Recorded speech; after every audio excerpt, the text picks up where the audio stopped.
विचित्र भाई जी, श्री करण भाई जी और साथियों, आप यहाँ 4 रोज से बैठे हैं और आपस में विचार विमर्श आपने किया, अपने काम के बारे में बात की होगी और अपना कार्यक्रम आगे का बनाया होगा।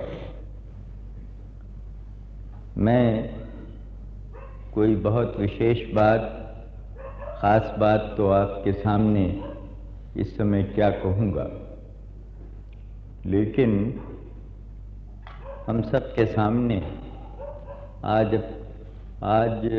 अपने समाज की एक रचना करने की बात है कि किस तरह का समाज हम रचें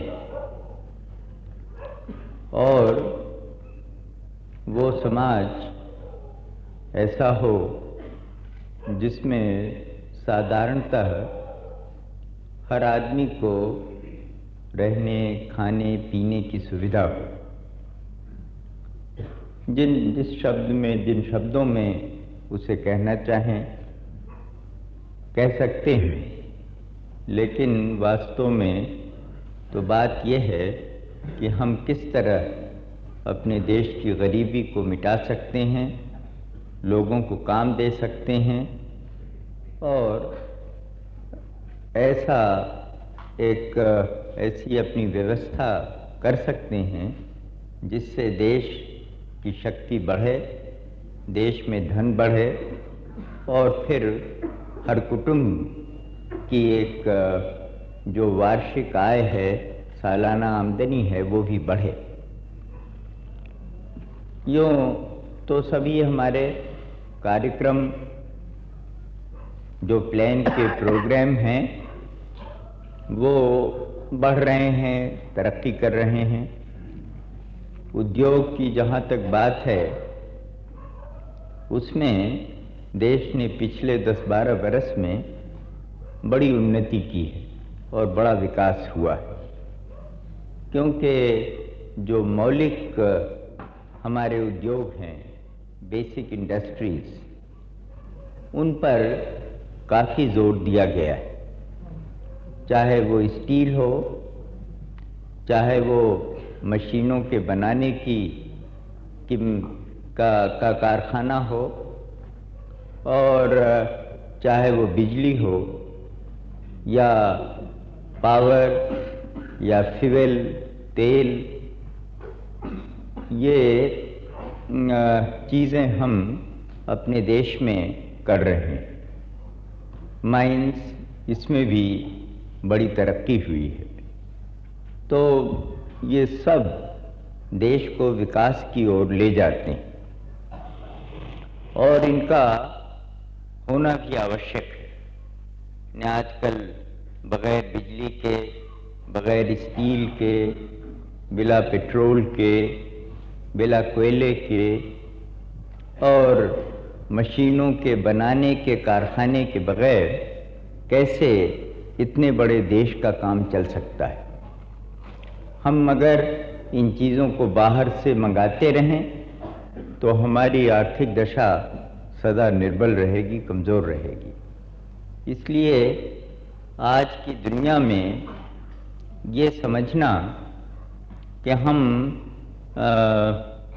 बिल्कुल एक पुराने ढंग पे चल सकेंगे, ये ज़रा कठिन मालूम होता है, क्योंकि स्थिति, समय सब बदलती है, तो उसमें हम बिल्कुल अपने को काट कर अलग नहीं रख सकते। आप भी यहाँ खादी में, चरखे में, उसमें सुधार करने की और उन्नति करने की कोशिश करते हैं।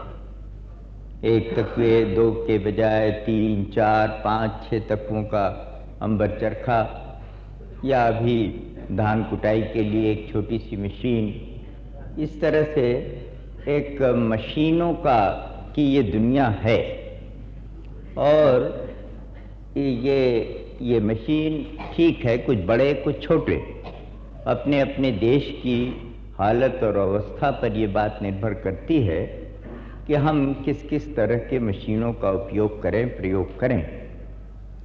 तो आज ये जहाँ एक तरफ हम बड़े बड़े कल कारखाने बना रहे हैं, चला रहे हैं, वहाँ दूसरी तरफ अभी अपने देश की स्थिति ऐसी है, यदि हमको सबको कुछ न कुछ काम देना या उनकी कुछ आमदनी बढ़ाना है, तब हमें ये जो काम आप कर रहे हैं, ग्राम उद्योग का, खादी का, ये आवश्यक ज़रूरी हो जाता है। और कुछ समय, कुछ वर्षों के अंदर कोई हम बड़े बड़े कल कारखानों के द्वारा सबको काम दे लें और सब चीज़ें पैदा भी कर लें, ये सरल और आसान नहीं मालूम होता। तो जहाँ तक के एक व्यावहारिक बात है और किसी हद तक एक दार्शनिक भी, सिद्धांत की भी बात, तो अगर अगले 25 वर्षों के लिए हम सोचें, आगे तो कोई बहुत आगे की बात कल्पना करना या सोचना वैसे उचित तो हो सकता है, लेकिन हमारे लिए ज़रूरी नहीं है। और एक अगले 25 वर्षों में जो कम से कम 5 प्लान की बात हुई, उसमें ऐसा लगता है कि ये हमारा खादी का, ग्राम उद्योग का कार्यक्रम, इसको रहना है, इसको चलना है और इसको बढ़ना है। फिर क्या परिवर्तन होगा, उसको कोई कुछ नहीं कह सकता है। ऐसी स्थिति में जो काम आप कर रहे हैं वो उचित ही है। उसमें आपके रास्ते में कठिनाइयाँ आती हैं, बाधाएं आती हैं, लेकिन उन कठिनाइयों को पार करना है, उन बाधाओं को पार करना है।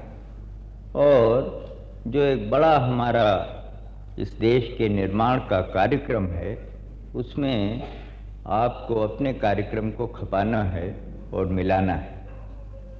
उन दोनों का समन्वय हो, ये आवश्यक है, ज़रूरी है। जो बड़े बड़े कल कारखाने वाले हैं, वो समझते हैं कि ये खादी वगैरह का काम अनावश्यक है, गैर ज़रूरी है। कुछ उसकी सब्सिडी की चर्चा करते हैं और बातें करते हैं, लेकिन मैं उसमें जाना नहीं चाहता। वो दलीलें उनकी ठीक नहीं। और जहां आज देश में हमारे हजारों और लाखों ऐसे हैं जिनकी अगर थोड़ी भी आमदनी बढ़ जाए तो उनका जीवन कुछ सुखी होगा, वो ये बड़े बड़े कल कारखाने वाले उसे पूरा नहीं कर सकते। तो दो बातें मुझे खुशी हुई जानकर कि एक कृषि की तरफ भी आपका, खेती की ओर भी आपका ध्यान गया है। तो खेती और ग्राम उद्योग, ये दोनों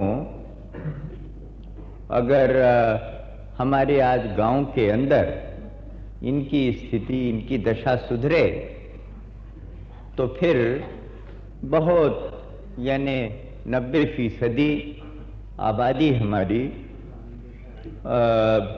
उसका एक प्रश्न काफ़ी दूर तक हल होता है। गांव के अंदर यदि आज कृषि, खेती तरक्की करे और किसानों की उपज बढ़े, तो उससे किसानों को लाभ होगा, उनकी भी आमदनी बढ़ेगी और देश को भी वो अन्न दे सकेंगे, खिला सकेंगे।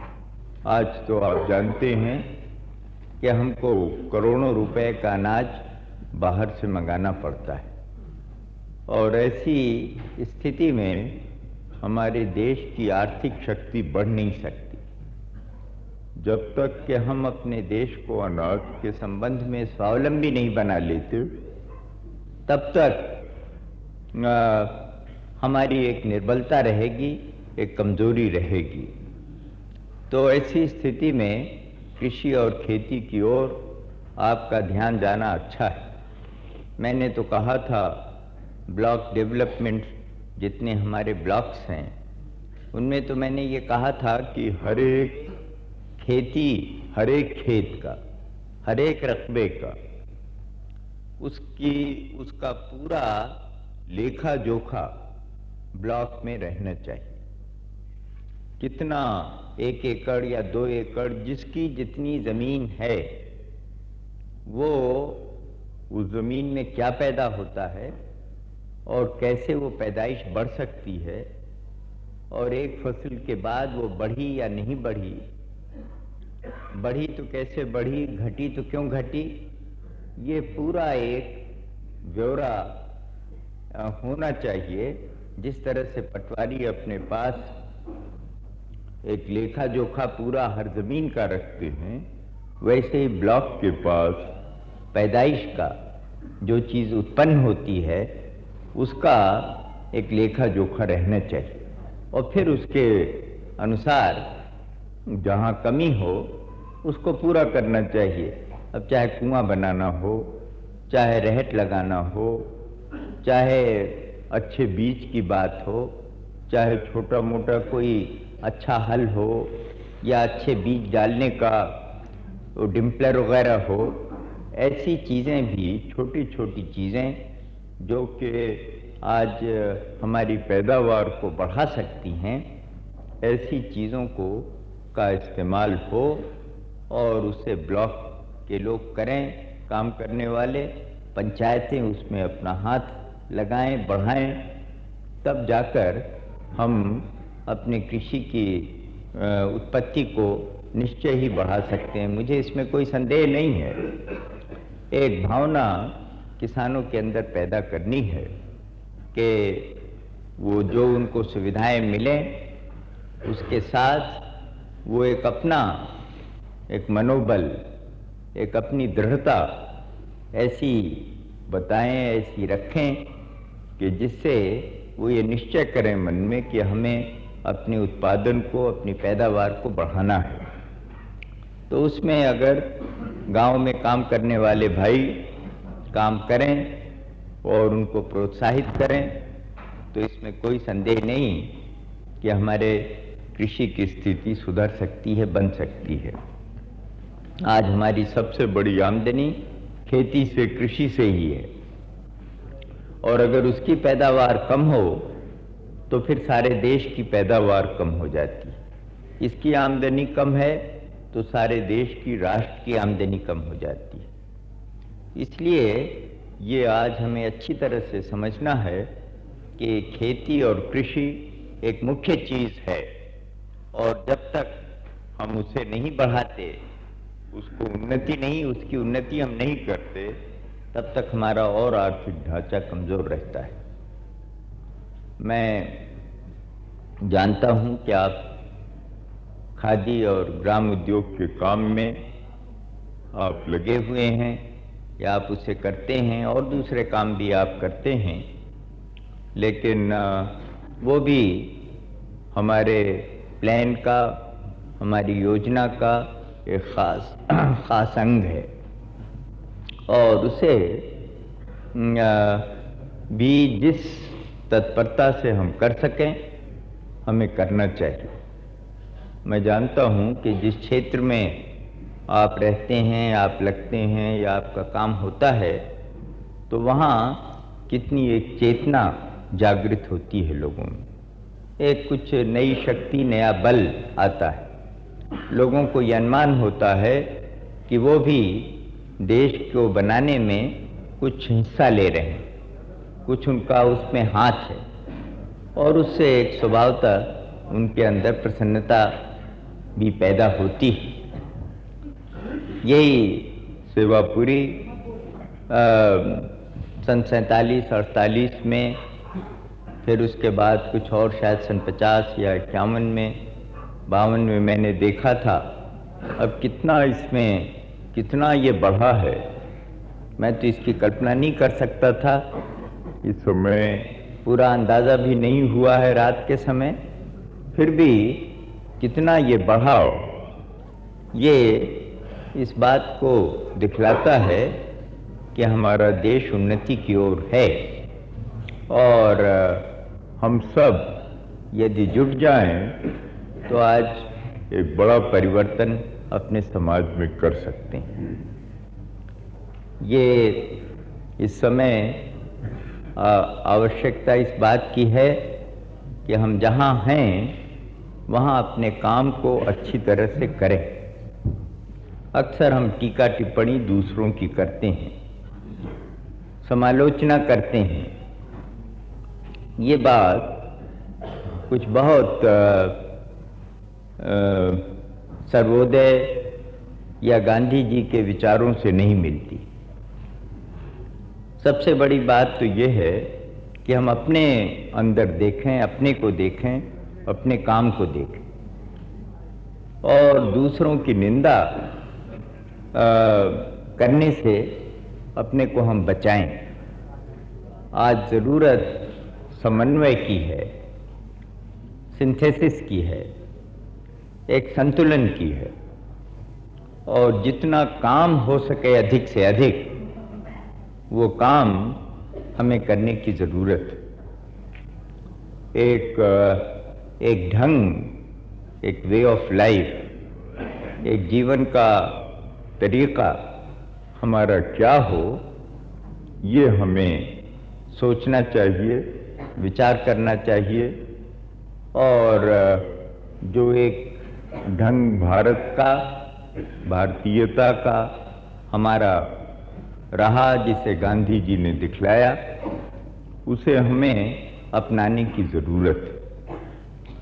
और मैं तो इतना ही कहूँगा कि जो भी आज कमी है देश में, हम सब उसके जिम्मेदार हैं। कोई अपने को उससे अलग नहीं कर सकता। सरकार की खाली बुराई करें या टीका टिप्पणी करें वो भी काफ़ी नहीं। सरकारी आदमी कौन है? हम ही आप में से हैं। और मंत्रीगण वो भी आप ही में से हैं।